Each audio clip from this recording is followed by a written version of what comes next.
Hey heroes, Jonathan here at Night Knowledge. Welcome to episode 2 of my Vagrus campaign run. Uh, if you're unaware, this is very much like, I guess you can say Wilder Myth, but much more reading, and it's a much more difficult and complex game. Still fun though. So in the last episode, we are the leader of a traveling caravan, and we're trying to make our way from the scrap heap to Avernum, where we can possibly do something and restock. We're making our way to Devon so that we can sell the scrap that we got there. We did make a deal with Narbo, who wants a quarter of the profit. So in the last episode, we ended it off where we came across the Last Pilgrimage, which is a magical phenomenon of spectral undead pilgrims. So we have to decide what to do. So we can try to find a place to hide or make a run for it. Let's make a run for it, but I have no more movement points. Let's try to find a place where you can hide from the Last Pilgrimage. Outriders you had sent westward report that there is a rocky area not far away. After heading west for a quarter of an hour in great haste, the Comitatus finds a stretch of badlands crisscrossed by shallow ravines. The jagged tall rock formations here are half covered in the fine black sands of Arenas Negras. Already, the scouts are busy setting up hiding places among the rocks and gullies. You are all behind cover in a matter of minutes. Everyone settles down, and they either pray to whatever gods they believe in or prepare for a desperate last stand. But what about you? Perhaps there is a chance now to take a look at the Last Pilgrimage from up close? No, surely it would be insane to attempt such a thing. Wouldn't it? As you are pondering this, the wind picks up from the northeast, carrying with it clouds of black dust, the perfect cover for spying. There is still time before the storm hits with the full brunt of its force. You know what? Let's try it. Let's creep out among the dunes under the cover of the storm to try to take a peek at them. It takes about 10 minutes for the feeling of what you are doing is utter madness to settle in. By then, you and a scout are creeping forward in the dust storm. Going is rough, despite wearing hoods and scarves to protect your faces and eyes. But eventually, you make it to the set of dunes through which the pilgrimage is expected to move. After 10 more aggravating minutes, a dull light appears over the dunes to your left. As it gets closer, it is revealed to be a blanket of white-yellow radiance that covers a shambly assembly of sickly figures. They cross the dunes not 50 yards from which you are hiding, but due to the awful dust and the eerie light, you cannot make out much. They appear to be men of sorts, or at least humanoid, wearing long robes that remind you of old depictions of pre-calamity clergy.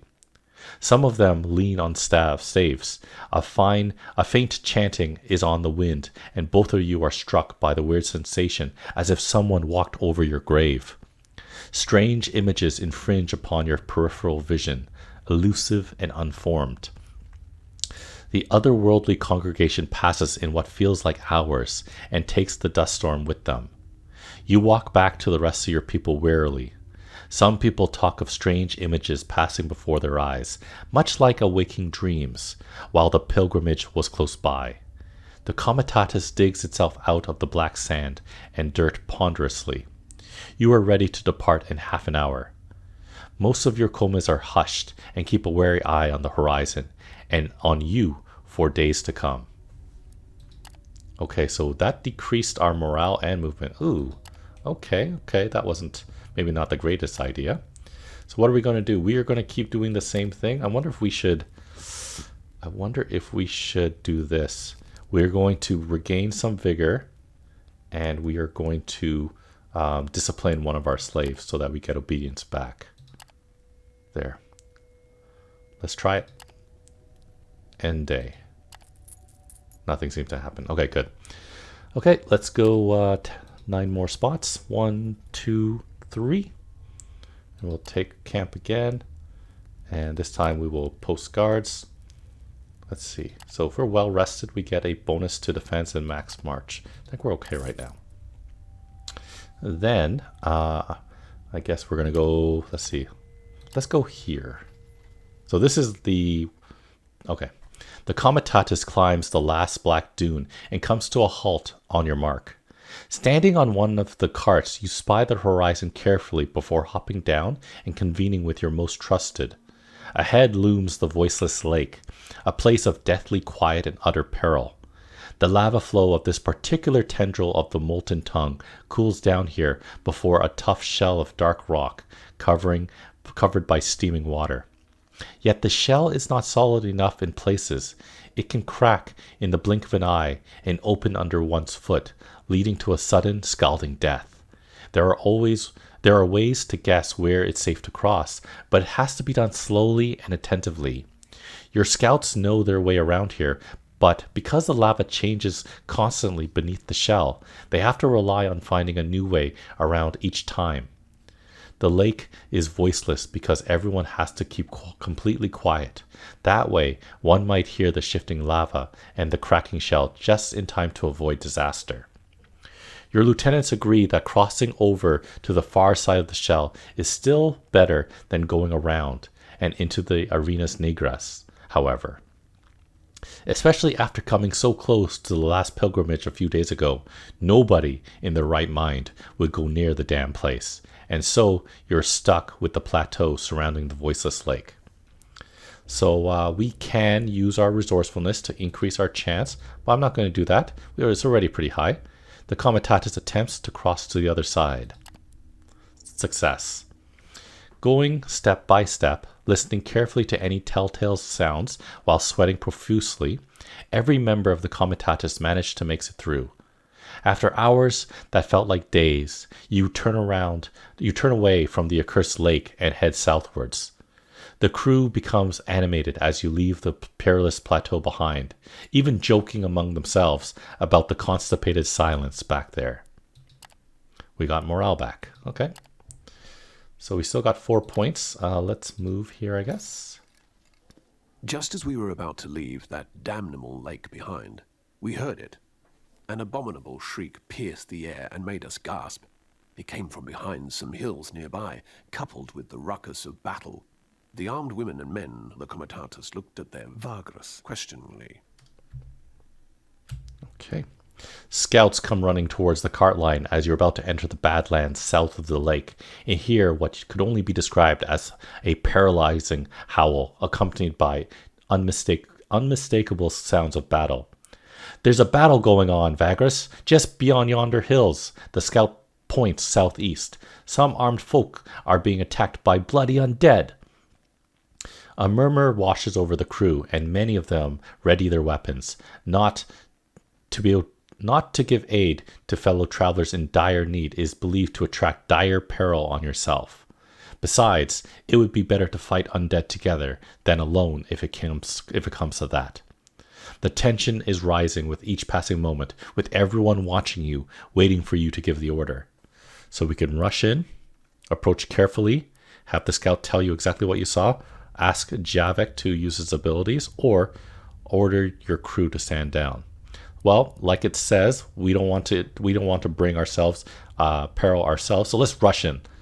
Charge! With weapons drawn and shouting to give the men over the hills some hope, you run ahead, followed closely by your fighting crew. You might get there in time to save these people. Your Comas comes up for a fight.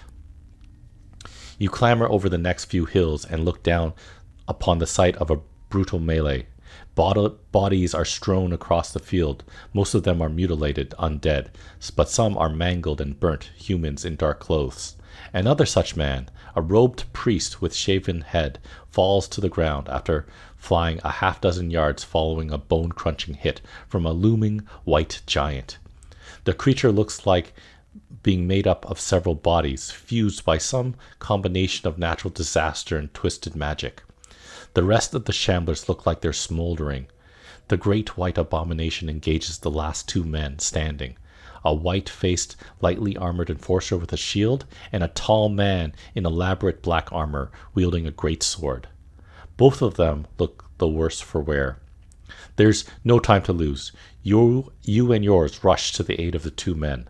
and the fight starts. Okay, so we're going to bring in, what's her name? And we're going to have Javik as well. Here, I think, would be best. Okay, perfect. We'll begin the fight. Oh no, the big guy has initiative. No, he did a one-shot kill. No. Okay, well, let's heal. So Javik has a buff, premonition. So we can buff an ally to have increased initiative, evade, block, and accuracy. I'm gonna give it to actually, what's her name? Morwen. Okay, there's the buff. Oh, he's gonna take damage now. So I need Morwen to get there. Okay, so Morwen. Let's try it. Let's give it a try now. So we're going to do a strafe, which hits these two guys and allows me to move in front. So now we're protecting that guy. So Sedaris is a very tough companion with armor and good defenses, vengeance. Okay, so let's see. Targets 2 enemy. Okay, use any skill. So I think what we're going to do is I'm going to cleave and hit 2 adjacent units. Hopefully this works. Or can I hit these 2 guys? Can I hit these 2 guys? Oh, did not hit the other guy. No. Okay. Use inspire. So as we talked about I think in the last episode, you as the Vagrus, the leader, you're not an actual character in this to fight, which I like and I kind of don't like. But you have abilities that you can give to your guys to make them better, and it uses what's called a resource called resourcefulness, and it's denoted by this thing over here. So I'm going to inspire and increases the defenses of Morwen. I'm going to keep buffing her. Or no, I'm going to buff her. Keep buffing her. So I buffed her. Can I buff? I think I'm going to buff. I'm going to buff everyone that I can right now. Okay, and then so one thing the tooltip says is that the Mind Blast does not work on the what's it called, on the undead. So we are going to keep buffing our guys then. And maybe he'll go up in front. Who knows? So let's see. What should we do? We're going to see if we can finish off this guy here. There we go. Well done. And now it's Sedaris' turn. I'm going to keep cleaving. There we go. Wait, that guy didn't die? Oh, he wasn't dead yet. Oh, good miss. Yes, that's a good miss. So, oh, good block. Good block. Okay. So Morwen, do it again. Oh no. Okay. Solo target. This guy. There we go. Kick. Get down. Okay, so now let's see. Everyone is buffed, so I'm not really sure what I should do. I think I'm going to use hypnosis, and it doesn't work. It tells you right here. The congregated resist the mind effects of hypnosis. Okay, so now we're going to debuff this guy. We're going to apply Bane, decreases initiative and decreases accuracy, which is very important because he hits like a mofo. Did it work? And it resisted it. Oh no. Okay, so I'm going to... What can I do? I guess why don't I move forward? Here, we'll move forward. And then Morwen will move forward as well. And then Sedaris is going to try to apply Bane again. Hopefully we won't die. And it did not work again. Thank God he's missing though. Okay. Oh, and he can't even do anything. Damn it. Fine. His sword ability, he needs to be close. He needs to be in the middle or third. So let's just whittle this guy down now. Oh damn, 1 damage only. That's not good. Okay. All out attack, guys. Oh boy, it's not good enough. He has so much health. Okay. Let's see. Let's apply the buff to her. Does that cost power? I did not check. Oh, don't miss. Damn, that thing has so much health. Oh boy. Oh boy. 7 vitality. Still has 16 vitality. That's crazy.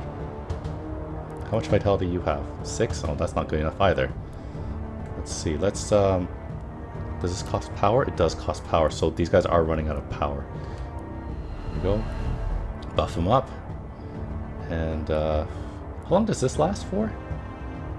3 rounds. I think the 3 rounds are done, right? Let's see. Boost the defenses. Yeah, let's keep boosting it because I don't want you to die. So all my resourcefulness is done. Keep hitting him. Oh. So he did one crit damage. What does that do, though? Does that do anything? I don't think that did anything to him, though. Oh boy, this is not good. He has so much health. Damn it. Okay, and so they both have buffs on them, so I don't want to touch anything. You know what? Let's move up, I guess. And then Morrowind, keep hitting him. Oh my god. It's got 11 health still. We need to hit harder. 8 health. A couple more turns. Okay. How much health does she have? 2 health left. Holy jeez. I guess... I'm not sure what I should do. Okay, well, Javek, you just buff someone.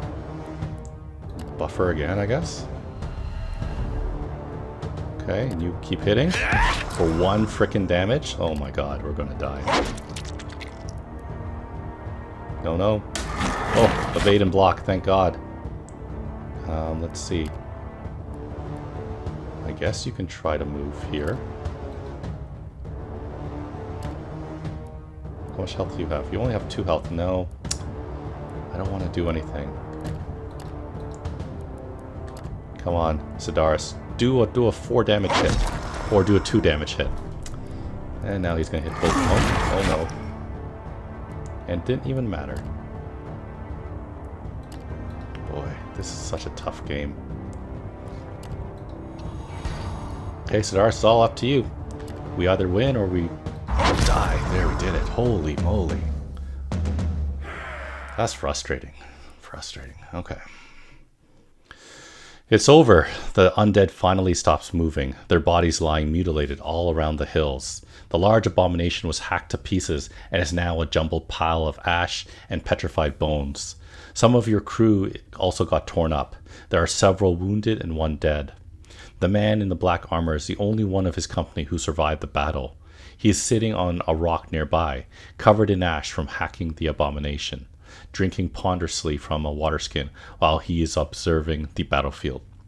His grim gaze wanders from one slain companion to the other, as if wanting to make sure that all of them are dead. At length, his piercing gaze finds you, and a chill runs down your spine. There is no doubt in your mind that the man and you need to talk.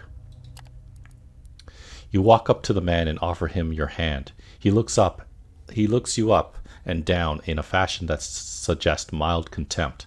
His great sword, forged of steel, lies across his lap. He does not take your hand. You seem to be the leader of this. The man is looking for a word as he eyes the comitatus. Company of travelers. What is your business here? The bluntness of the question, coupled with the man's evident hostility and ungratefulness, leaves you speechless. Perhaps it is for the best. You notice that the man is bearing the symbol of Gorod, which should make you cautious. So Sir Gorod is the god of vengeance, anger, malevolence, and curses, a member of the triumvirate, one of the 3 gods of the official religion. They hunt down criminals, delivering justice. According to legend, blah blah blah, revenge, afflict curses. Sure. So he asked us, what's your business here? Tell him that you're trading. Let's be open with him. I see. So you turning up here is a matter of utter coincidence, I take. When you assure him that it is, he narrows his eyes and pierces you with his gaze. There's a tense moment that seems to take forever. You are truthful, Vagrus. Commendable.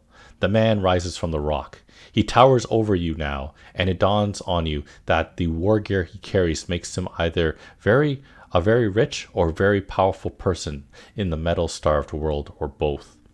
I am grateful for your assistance in the skirmish, late as it was, he says, turning to look at Javik, who appears at your side and bows his head to the man. Without acknowledging your friend or his greeting, the armored fellow turns to you again. My name is Sedaris. I am a knight of Ordris Negras Solis. By aiding me, Vagrus, you have aided Imperial law. You must have some questions of your own. Now is your chance to ask them. Okay, so let's ask him about his... just ask him what he's doing here.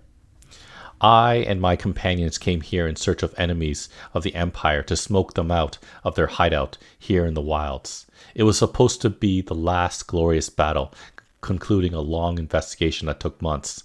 As you can see, it went down quite differently. It is now my assumption that we've been betrayed and a trap was set for us. The traitors we were supposed to apprehend lured us here along with the undead and hoped to see us all slaughtered. Sir Gorod, however, in his endless salience, saw fit to grant me an opportunity for retribution. Rejoice, Vagrus. You have been an instrument of the divine, sent here by Sir Gorod himself to aid me in my quest of vengeance. Let's just ask him what he plans to do now. I intend to return to Avernum. I have to debrief my superiors there of what happened today, and I also want to look more into the lead that ultimately brought me here. Sedaris fixes you with his gaze. Your destination does not happen to be Avernum, does it? You can't help to tell him the truth. You are too well aware that lying to one of the Knights of the Black Sun is high treason. It is the first time you see Sedaris' malevolent smile. Good. I shall join you for the journey. Irafrons teaches us to share the burdens of the road. Now tell your men to pile up the bodies of my companions. Burning them without a proper ritual is not becoming of such heroes of the Empire, but we have no time for much else. Also gather all their belongings while you're at it. Make it happen, Vagrus. In the meantime, someone skillful enough should take a look at my wounds. You are about to give the orders when Sedaris calls after you. And just so everyone knows, the danger might still be looming over us. The traitors who I was supposed to find might be around here, keeping a distance. They surely would have finished me off had I managed to conquer all the undead by myself. I doubt they are going to make a move now that you're here, but who knows what their desperation will drive them to. Though your crew does not like to be ordered around by a stranger, they too agree that the slain should be tended to. The pile is burning and the cart line is ready to leave in an hour.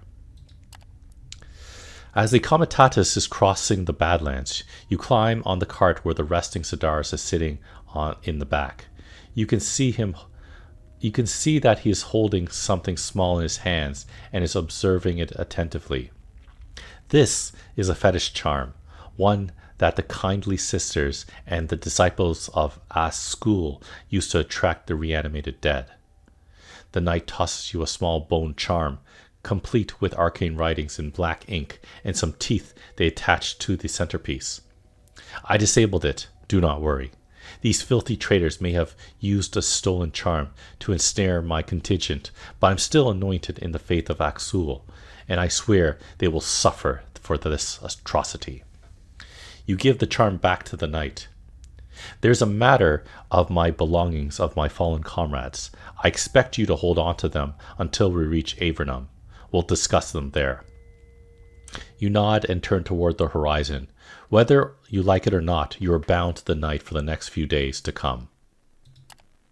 Okay, so we got Sir Grodot arms. What is that? Let me just take a quick look. Can I take a look? No, I cannot. Okay, let's take a look. The Dark Knight joined us after we rescued him from the clutches of the mindless undead horrors that slaughtered his companions. He was a grim sort, displaying no gratitude or companionship. Yet, we were stuck with him, for a lawman such as the Knight could make his dreadful will ours. by command. So we set out, bound for Avernum, the greatest city in the vicinity. Okay, so leader management. So now we can take a look at them. So here's something, I guess. Throughout the game, we're going to earn what's called insight. And this is used to make myself stronger, and we can use it to upgrade our companions. So right now, because this tutorial is telling me to get prepare, and then that's it. I can't spend it on anything else. Okay, so click on the helmet icon in the leader medallion. Okay, so we want to click here. So now it's telling us that we can upgrade our heroes. But we can also equip them with gear. So we have a lucky talisman right here, which we're going to equip. And now we're going to upgrade her. Once again, using insight to increase their prowess. We can get a maximum of 9, but you can't get past certain parts until you complete certain parts of the story. So it's telling us we need to increase their prowess, and then we are going to use the proficiency points that we get to increase her skills. And something I'm going to do is I'm going to prepare her, now that I know the game a little bit better, I'm going to prepare her to increase her combat skills, which is very important. So we're going to specifically increase Devastating Blow and Strafe. So Prowess 3, Mighty 2. So let's make sure we got Mighty. And we need Dexterous. There we go. And then we can spend more somewhere. Let's see. Prowess, great. Tough. Let's take the Tough just so if we want to increase, what's it called? Savage Kick and Whiplash in the future. Let's see. We cannot get this. It's not telling me why I can't get that. So I'm going to increase her profession skills. These will help us as a whole whenever we have challenges or tests. So we're going to take Herb Lore because apparently that's rare. And I'm going to take Hunting. And we're running out of points. I could always save it for later. I think I'm just going to... I think I'm going to save it because when we go to level 3, which we'll want to, we'll be able to upgrade these things, and we'll need lots of proficiency points to do that. There we go. And now we can close that. Okay, we ran out of movement points, so we're going to rest now. And let's see, we have 5 vigor left. Not great. Oh, we're also running out of money. We have almost no money now. Okay, so let's make sure we're on healing. I tend to forget about that. And how's our food situation? Our food situation is we need to forage. It'd be good if we can forage, but as you can see, we're in a spot that has very bad chances. We'll basically fail. So I'm not going to waste my time doing that. Do that. Medical supplies used, but no healing completed. Oh, that sucks. Okay, let's move. The whole Comitatus becomes agitated as a dust cloud appears in the east and starts to move towards you. You give orders to your crew to prepare for a dust storm. Such a thing is fairly common out here on the border of the Searing Plains, and you should have little trouble traversing it. After a half hour, the cloud is much closer and is now certain that it will cross your path. By then, everyone is wearing protective masks or bandanas, and all the cargo and equipment are secured. Javik is riding a large beast of burden, having fastened himself to its back, deep in concentration to maintain the calmness of all your animals with his telepathic skills. But something is off. An uncanny twilight is settling on the broken plains around you. It is much too early for sunset, and the storm itself should not blot out light in such a manner. And then you hear it, chanting on the wind, and a pale light at the heart of the storm, heading your way. You can see the faces of the crew slowly becoming distorted in panic. Okay, what should we do? Shall we try to flee? Shall we try to find a hiding place, unlikely as it may be out in the open? Or, okay, let's draw and fight. You're just about to give the order when Sedaris walks up to you. What is the meaning of this, Vagrus? There's no need for such a desperate act in just a dust storm. You tell him quickly about your previous encounter with the last pilgrimage. Nonsense. The chances that the pilgrims would show up again are... Sedaris trails off as the eerie twilight falls upon the comitatus and the dust cloud envelops you all. There is no time to flee or hide, so you signal everyone to draw weapons and to stand at the ready. Some of your crew tremble, some are praying, and some are about to break, but not Sedaris. The knight walks towards the approaching apparition as if being possessed by a death wish. You can see Javik frowning and sweating in concentration, no doubt trying to combat your beast's instinct to flee in utter terror. In a few moments you can hear the chanting and see the ghastly pilgrims clearly through the dust curtain. Desiccated forms in faded robes shuffling along the broken terrain, or rather over the terrain somehow, as if floating at a rapid pace. Their vacant faces are illuminated by a dreadful pale light that emanates from their hollow insides. You are paralyzed by terror. Blurred images enter your mind, visions of a horrid procession of living dead wearing faded robes. You walk among them. You are one of them. Is this the end? Before they reach you, the spectral pilgrims turn left and head south along a dried-out riverbed without any apparent reason. It takes your mind a few minutes to comprehend that an unusual mercy has just been granted to you and your crew. The last pilgrimage marches on, slowly disappearing into the cracked badlands beyond, taking the ghoulish twilight and the dust storms with them. It takes a good few moments for the crew and yourself to come to your senses. Did this truly happen? What was the reason, if any, for the spectral troop to change direction at the last second? How can it be explained that they appeared again after such a short time? Sedaris walks over to you, looking confident, though you can see he's a bit shaken too. Sir Gorod is with us. This is an omen if I have ever seen one.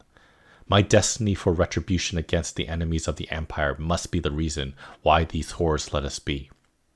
You swallow and nod, yet you are not so certain why it happened the way it did. Rest assured, Vagrus, as long as you have me by your side, no harm will come to your comitatus. Remember that. So we got some insight. Still rattled, you move along the line, assuring everyone that the danger has passed. With the comitatus moving, you join Javik on top of the large beast of burden, but you barely talk. You have never heard of anyone encountering the last pilgrimage twice. Somehow, you do not feel blessed, haunted more like. After an hour or two, you and your crew fall back into your travel routines, and tonight, all this will seem much less terrifying. In fact, you should be grateful for avoiding certain death at the hands of these accursed things twice in a row. Hopefully, there won't be a third time. Okay, so we got enough movement. No, we don't have enough movement. Okay.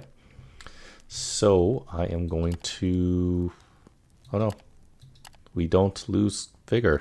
Okay, well, we're just going to keep losing vigor, and we have to pay later now. So we owe our people money. And can we forage? No, let's not forage because we'll lose movement points. Let's make sure we're using medical supplies because we need to heal these people up. So Javik and Morin got healed up quite a bit. Good, good, good. And let's move 8 spots. And we have to rest another day. We're closing in on Avernum, but our people have not been paid, so they not happy. Let's see, your debt will be added to the accrued sum, including what you offer for the current day. So I think so. So I think there is. No, Jonathan. No. Did not heal. Smart. The comitatus climbs a broken ridge, and everyone stops for a moment to take in the visage of Avernum, nestled atop and around a large range of hills on the horizon to the southwest. Chimneys of the city's many forges and smelters cast a dark shadow over it, while the lava fields beyond the settlement provide an intense reddish glow as a backdrop. Several crude roads meander among the hills here, probably leading to the mines and quarries you had passed during the last day or so. Time for us to part ways, Vagrus. The voice of Sedaris makes you jump a little, for a large fellow wearing heavy armor, he managed to creep up on you without a sound.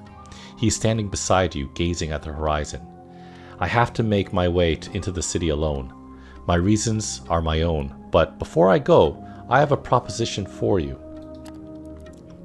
You are well aware, of course, that my contingent was betrayed and ambushed out in the wasteland where we met. During our trek back here, I have come to the conclusion that whoever betrayed us had to be someone involved in the investigation I led in Avernum before setting out from the city.